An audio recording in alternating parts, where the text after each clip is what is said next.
Bismillahirrahmanirrahim. Assalamualaikum warahmatullahi wabarakatuh. Waalaikumsalam warahmatullahi wabarakatuh. Alhamdulillahirabbil alamin wa bihi nasta'in wa ala umuri dunya waddin. Wassalatu wassalamu ala asyrafil anbiya'i wal mursalin wa ala alihi wa sahbihi ajma'in. Amma ba'du. Kembali lagi bersama kami di channel PPMI Mesir TV dalam segmen Lentera Hikmah. Pada kesempatan kali ini kami akan menjawab pertanyaan-pertanyaan yang ditanyakan oleh masyarakat melalui Google Form dan juga sosial media. Dan pada kesempatan kali ini telah hadir Ustadz yang akan menjawab pertanyaan-pertanyaan tersebut, Ustadz Fahmi At-Taqwa. Gimana kabar Ustadz? Alhamdulillah sehat. Gini loh Ki, lagi social distancing. Social distancing. Baik. Tapi khair ya. Alhamdulillah. Jadi langsung aja nih Pak. Ini pertanyaannya. Pertanyaan pertama yaitu datang dari Ibu Dewi Yuli. Assalamualaikum katanya. Waalaikumsalam warahmatullahi wabarakatuh. Mau bertanya, bolehkah menambah hafalan Al-Quran ketika sedang haid tanpa pegang mushaf? Nah, membaca Al-Qurannya melalui HP. Nah, itu bagaimana tanggapannya Ustaz? Bismillahirrahmanirrahim. Assalamualaikum warahmatullahi wabarakatuh. Waalaikumsalam warahmatullahi wabarakatuh. Alhamdulillahilladzi amarna wa awjabana bi talabil ilmi wal ibadah. Wassalatu wassalamu ala Rasulillah Sayyidina Muhammad ibn Abdullah amma ba'd. Sahabat PPMI Mesir yang dirahmati Allah Subhanahu wa taala. Saya mencoba menjawab pertanyaan daripada saudari Ibu Dewi, ya, saudari Dewi. Bagaimana hukumnya ketika seseorang perempuan yang dalam keadaan junub ingin menambah hafalannya? Iya. Ya. Di dalam kitab Al-Muyassar Fit Tajwid karangan Dr. Ahmad Syukri. Di situ dijelaskan dalam masail fiqhiyah fi tilawatil Quran, pendapat para ulama dhahaba 'amatul fuqaha ila anna al-junuba la yajuzu lahu an yaqra'a syai'an minal Qur'an ghaiban. Jadi kebanyakan ulama artinya tidak membolehkan untuk teman-teman yang dalam keadaan junub membaca Al-Qur'an secara gaib. Maksudnya secara gaib gimana nih? Tidak melihat mushaf. Ya. Tidak melihat mushaf aja ulama itu melarang. Ya, kebanyakan ulama melarang. Bagaimana ketika teman-teman membaca Al-Qur'an, menambah hafalan, melihat Al-Qur'an langsung, ya. Nah, dari sini mungkin teman-teman ingin melihat atau ingin mendapatkan rukhsah. Dan rukhsah itu hanya didapati oleh guru-guru yang mungkin ya, mereka mengajar ilmu tajwid atau mengajar menerima hafalan. Nah, bagi guru-guru yang dalam keadaan junub ya, menerima hafalan daripada santrinya, itu mungkin dibolehkan. Ya, ada pengecualian. Ya, kalau seandainya guru-guru tidak boleh ya, menyimak teman-teman santrinya yang menyetor hafalan, itu nanti kasihan santrinya, nggak ada yang nyetor ya. Nggak ada jadwal belajar juga terbengkalai. Nah, di situ banyak mudarat. Nah, di situ boleh mendapatkan rukhsah. Tapi untuk teman-teman yang ingin menghafal Al-Qur'an dalam keadaan junub, ya, kami sarankan untuk tidak membacanya, untuk tidak menghafalnya, menambah hafalan tersebut dan menunggu sampai suci. Bikhilafin, kecuali teman-teman yang ingin mengulang hafalannya ala qalbihi, di dalam dalam hatinya, bila nutq, tanpa dia mengucap. Kali lagi junub dia ngulang hafalan kencang banget, Bismillahirrahmanirrahim. Wa idh qala rabbuka lil Enggak boleh. Enggak boleh ya. Ya, dalam hati aja. Tapi Kalau mengulang. misalkan dia murojaah dalam hati berarti boleh tuh. Ustaz. Boleh. Bila nutq. Dan itu di dalam pendapat ini dinyatakan di dalam kitab Al-Muyassar fi Tajwid. Wallahu a'lam bishawab. Lanjut nih Ustaz Fahmi. Pertanyaan yang kedua. Ini kayaknya wanita lagi nih, perempuan lagi. Yaitu saudari Yashfa Duwira Anjali. Ini laki-laki atau perempuan ya? Saudari Yashfa.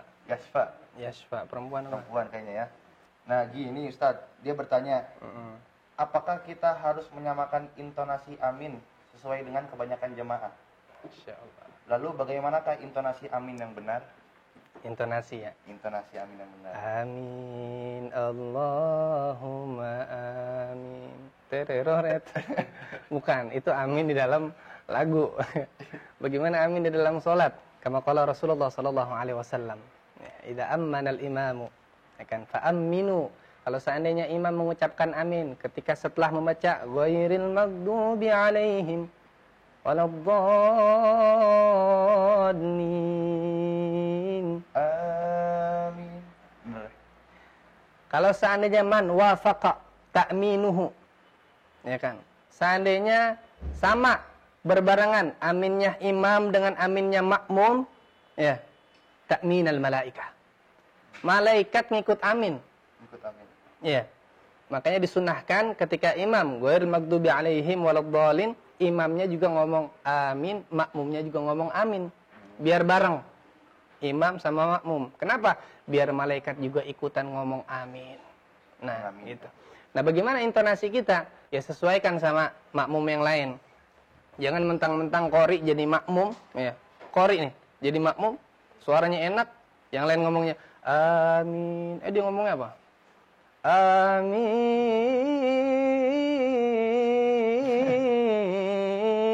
Wah, panjang amat itu. Panjangan ya. Nggak pas, makanya ikutin imam ya, jadi makmum. Kagak nikmat ntar sholatnya ya. Iya. Dan kemudian yang perlu teman-teman ketahui, amin itu kebanyakan teman-teman salah mengucapkan. Ketika didoain, mudah-mudahan Ustadz Arif panjang umur, sehat, amin. Ya, amin. Artinya apa? Keamanan. Keamanan. Ya. Kemudian apa? Ada yang bilang apa lagi? Amin. Ya. Amin itu artinya apa? Terpercaya. Terpercaya. Ya. Rasulullah pernah dijulukin pernah apa? Al-Amin. Al-Amin. Ya kan? Terus amin yang benar gimana? A-nya panjang, minnya panjang. Ghairil maghdubi alaihim waladdallin. Amin. Bareng antara imam dan makmum. Wallahu a'lam bishawab. Pertanyaan ketiga dari saudara apa saudari lagi nih, Dwi Kurniawan. Dia bertanya, Ustadz, bagaimana hukumnya jika seorang menjadi imam dan ia lupa ayat yang ia baca? Sampai-sampai ia baca ayat yang lain. Tapi ia menyadari dan langsung ruku. Nah, itu bagaimana kalau seperti itu? Mohon pencerahannya. Jadi dia salah baca ayat. Kemudian lupa. Iya, lupa. Dan langsung apa? Dan langsung enggak. Terus dia ngelanjutkan ke ayat yang lain, kemudian langsung ruku. Ya mungkin nggak ketemu titik temunya kan, dia Oke. langsung ruku tuh Ustaz. Bagaimana hukumnya? Dia di dalam kitab Al-Imta' karangan Maulana Syekh Hisham Kamil, semoga Allah berikan kesehatan, panjang umur dan keberkahan. Di situ dijelaskan macam-macam sunnah. Ya. Ada sunnah ab'ad, ada sunnah hayat, ada rukun-rukunnya juga. Nah, membaca surat Al-Fatihah itu termasuk apa? Rukun. Tapi setelah membaca surat Al-Fatihah, kita membaca ayat surah. Ya kan? Surah Al-Baqarah, surah Al-Imran, surah semuanya. Terserah. Apa hukum membaca surat setelah membaca Al-Fatihah? Nah, di situ hukumnya sunnah. Ya. Adapun teman-teman yang lupa membaca apa? Kesalahan membaca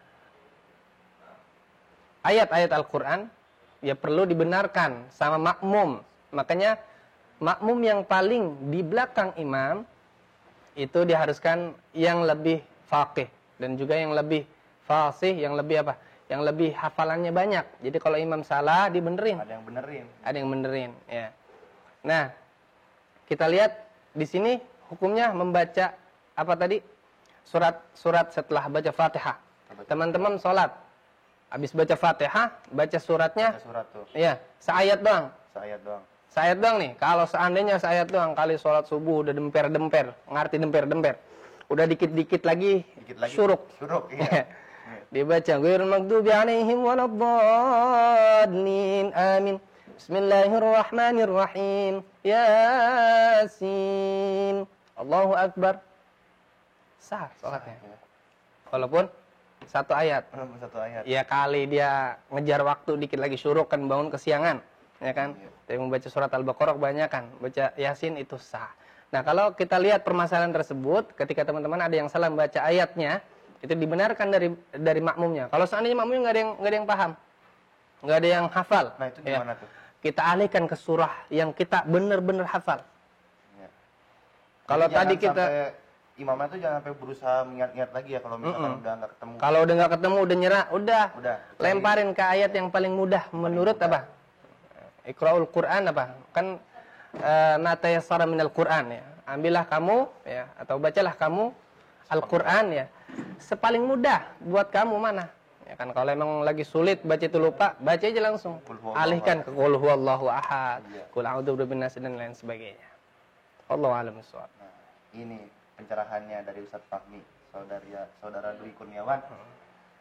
Jadi intinya begitu ya. Misalkan kalau misalkan kita jadi imam, gitu ya, termasuk saya juga pernah merasakan gitu. Jadi kalau misalkan kita jadi imam, terus lupa. Iya. Nah kita berusaha mengingat ayat itu kembali, tapi nggak ketemu juga nih. Maka kita apa yang harus kita lakukan? Membaca mengganti surat yang kita benar-benar hafal. Yang benar-benar hafal, yang paling mudah itulah tadi. Apa itu dalilnya sudah dibaca ma tayassara minal Quran. Nah, kalau seandainya kita salah tadi itu bacanya. Salah. Kita tidak perlu yang namanya sujud sahwi. Karena itu bukan termasuk daripada apa? Sunnah abad. Sunnah abad cuma 2. Ya. Yang pertama duduk di antara 2 sujud, ya kan? At-tahiyat maksudnya. Ya, at-tahiyat pertama. Kita lupa at-tahiyat pertama itu sunnah abad. Ya. Itu boleh dijelasin sunnah abad itu apa? Iya. Yang kedua ini apa? Sunnah kunut. Ya. Tadi macam-macam sunnah abad tuh. Ya kan at-tahiyat yang pertama sama kunut. Kemudian apa? Kunut ya. Kunut. Teman-teman sering menyebutnya tasyahud awal, ya. Sama kunut. Nah, ini 2 ini apa? Sunnah abad. Apa itu sunnah abad? Sunnah abad itu yang ketika kita meninggalkan sunnah tersebut, ya kan, haruslah kita sujud sahwi, ya. Begitu. Itu sunnah abad. Sunnah abad ya. Tapi kalau sunnah hayat, kita meninggalkannya tidak mengharuskan kita untuk sujud sahwi. Apa aja sunnah hayat banyak. Ya, mengangkat tangan ketika habis ruku itu sunnah, ya kan. Dan banyak sebagainya, nanti kita bahas sunnah-sunnah tersebut di lain waktu. Wallahu a'lam bishawab. Kita lanjut nih Ustadz ke pertanyaan keempat dari saudara Yogi Nazarki. Assalamualaikum katanya. Semoga rahmat dan hidayah Allah selalu tercurah untuk kita semua. Amin. Amin. Kak katanya, saya ingin bertanya, jika seseorang bertobat dan berusaha kembali ke jalan yang lurus, apakah harus membayar kewajiban yang sudah puluhan tahun ditinggalkan, seperti salat wajib contohnya dan puasa wajib? Apakah boleh jika hanya memperbanyak ibadah sunnah untuk menutupinya? Terima kasih atas perhatiannya. Gimana tuh Ustaz jawabannya? Bismillahirrahmanirrahim.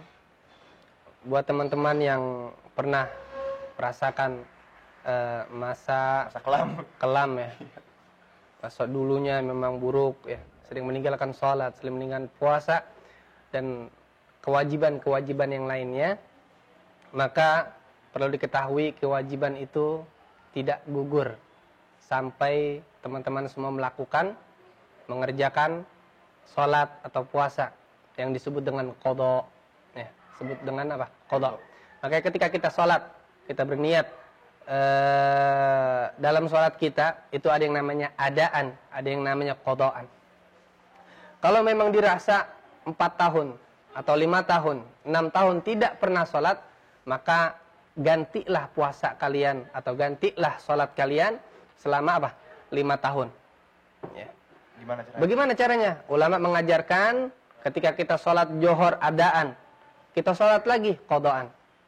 Ntar sholat asar adaan, habis sholat asar, sholat lagi 4 rakaat qadaan. Begitu terus maghrib, isya, subuh selama 5 tahun mengganti. Ustadz, bagaimana kalau dia meninggal sebelum 5 tahun? Insya Allah niatnya Allah udah catat. Ya, niat tobatnya Allah udah catat. Makanya buat teman-teman yang meninggalkan sholat, ya jangan sampai deh ninggalin sholat. Jangan sampai ninggalin sholat. Kalau udah azan, sholat deh, sholat. Kalau lagi ada waktu, langsung sholat, jangan ditunda-tunda. Iya, sholat. Nah, terus teman-teman gimana? Dulu ada teman saya yang bilang waktu jadi santri, ya, di pondok pesantren Taqwa, ya kan kita kesiangan. Pas kesiangan, ya biasa pengurus datang borotan kan, di rotanin dulu baru jam 8. Teman saya sholat, Iya tuh. diceng-cengin, ente sholat apaan? Kok jam 8 nggak angkat kan gitu? Iya, suha katanya, subuh bareng duha. Iya. Lah emang ente boleh sholat subuh sekarang? Kan kita udah lewat. Gitu kan. Lah boleh guru. Nah, waktu itu saya dengerin aja kalimat itu. Kemudian saya tanya-tanya sama guru. Kemudian kita ngaji di Al-Azhar. Kita ngaji sama guru Syekh Hisam. Kita ngaji sama guru-guru yang lain. Di dalam kitab fikih juga dijelaskan. Ternyata kita tetap wajib qadha. Walaupun sudah kelewat apa waktunya. Makanya disebut qadha. Ada yang sebut adaan. Adaan itu waktunya kita sholat di waktunya. Tapi qadaan kita di luar waktu, makanya disebut qadha. Iya, begitu. Makanya ketika orang sholat, niatnya cukup 3. Yang jadi rukun niat itu 3. Apa yang pertama? Usolli, saya niat sholat. Ya. Kemudian ditakyin, apanya? Sholatnya, katakan sholat zuhur. Usolli, ya kan? Fardunya kudu ada. Usolli, fardha. Sholatnya apa? Zuhur. Usolli, fardha zuhur. Udah niat doang 3, sah. Jadi buat teman-teman yang masih apa, ada was-was juga kalau sholat ya. Ada was-was, ini bener nggak ini niat saya, bener nggak ini? Cukup Kadang-kadang niatnya. ada yang bertanya itu kan, Iya. gimana sih niat yang benar itu? Tadi cukup 3 itu. Cukup 3. Sholli fardhu zuhur. Allahu akbar. Sah sholatnya. Sah. Ya. Insyaallah. Dan ketika teman-teman bermakmum atau imam, tambahin makmuman imaman. Kalau seandainya kita bermakmum tanpa menyebut makmuman, sholat kita munfarid sendiri. Begitupun imam tanpa menyebut imaman, sholat dia juga sendiri, pahalanya. Auto tuh ya. Auto. Kata Syekh Hisam Kamil apa? Sampai si imam niat dia jadi imam, baru dapat pahala. Katakan ente sholat sendiri, Allahu Akbar. Rakaat kedua dicolek sama teman dari belakang. Plek. Ini si imam belum niat dalam hati. Niatnya gimana? Cukup ya Allah, sini jadi imam. Cukup begitu. Kalau kata Syekh Hisam, kalau ente belum niat dari mulai dicolek itu makmum, sampai akhir ente sholat sendiri. Pahalanya. Gitu ya. Gitu. Makanya kita niat. Ya, kudu niatnya imam gitu. Itu pentingnya niat. Wallahu a'lam bishawab. Kita langsung aja nih guru ke soal berikutnya. Soal berikutnya. Ini dari saudara Nurdiana. Dia bertanya nih. Assalamualaikum warahmatullahi wabarakatuh. Waalaikumsalam warahmatullahi wabarakatuh. Nah, pertanyaannya adalah apakah sah beribadah jika saya tidak tahu dalilnya? Hanya tahu lewat ceramah saja. Masya Allah. Terima kasih. Wassalamualaikum warahmatullahi wabarakatuh. Ada kisah seorang guru lagi ngajar, ya kan. Kemudian ada seorang bapak-bapak bertanya, Ustadz, semacam itu pertanyaannya. Bagaimana ketika kita melakukan ibadah tanpa kita tahu dalilnya? Apakah sah ibadah kita? Bapak-bapak itu ditanya sama seorang gurunya, begini. Bapak udah sunat? Alhamdulillah udah. Antum udah sunat? Alhamdulillah udah sunat. Antum tahu nggak dalil sunat apa? Dia jawab, nggak tahu. Maka sunat antum nggak sah. Besok sunat lagi. Waduh. Karena sunat itu ibadah. Ya, namanya sunat, sunnah. Ya kan, ibadah itu. Dia nggak tahu dalilnya sunat, maka sunatnya nggak sah. Besok sunat lagi. Ini filosofi dari sunat nih berarti ya. Ya. Sunnah. Artinya, teman-teman yang ingin ibadah, Ya, tidak harus mengetahui detail ya dalil-dalil tersebut, tapi tidak juga menafikan untuk kita belajar dan mencari apa dalil-dalil tersebut. Ya, seperti kita sholat, kenapa sih harus ngangkat tangan begini? Kenapa harus sholatnya begini? Kenapa enggak apa? Enggak begini, angkat tangan. Allahu Akbar, Bismillahirrahmanirrahim ya. Enggak tahu dalilnya. Tapi sholat kita sah, maka itu sambil belajar, cari dalil ya. Ya, berguru. Tapi tetap sah sholatnya, insya Allah. Ibadahnya juga sah. Wallahu a'lam bishawab. Oke. Boleh diminum airnya? Kalau mau minum dulu. Bismillahirrahmanirrahim. Minum guru. Minum guru.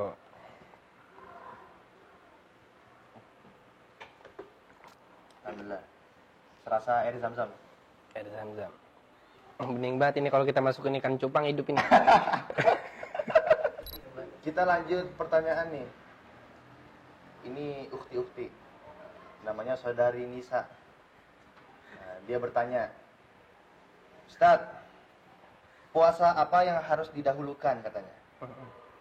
Puasa qada atau puasa sunnah yang waktunya telah ditentukan? Jadi puasa qada dulu atau puasa sunnah yang harus didahulukan? Ya.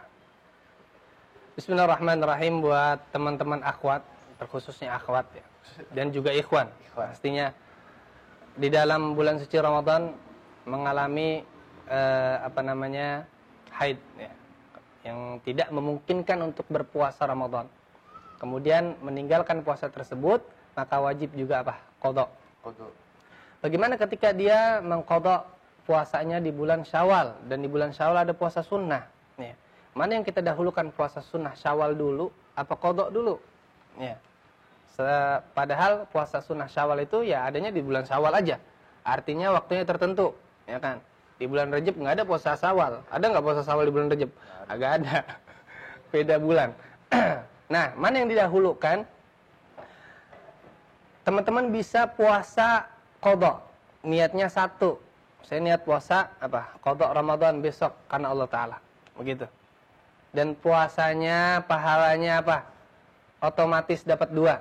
Puasa wajibnya dapat, puasa sunnah Syawalnya juga dapat. Ustadz, ternyata kita puasanya itu tepat banget hari Senin.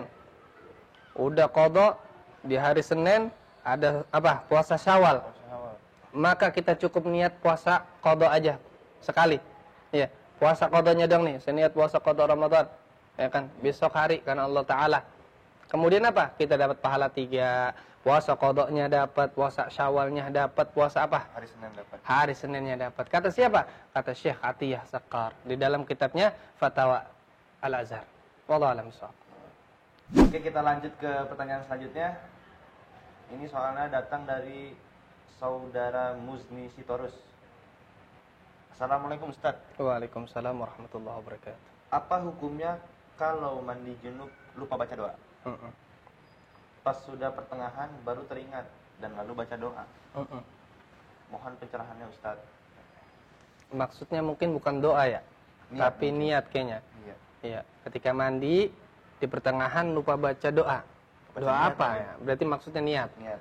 Mungkin dia mandi, pas mandi, ya kan? Di pertengahan baru ingat, lah belum niat. Ya. Niat, ya benar. Sama aja kita ketika sholat, Allahu Akbar, pas ruku baru ingat, lah belum niat ini ya. Sah nggak sholat kita? Nggak sah, karena belum apa? Belum niat. Dan niat itu sebagian apa? Rukun. Dari rukun sholat dan juga rukun mandi. Maka mandinya apa? Diulangi lagi. Diulangi lagi. Niat dulu. Ya, niat dulu. Niat dulu. Wallahu a'lam bishawab.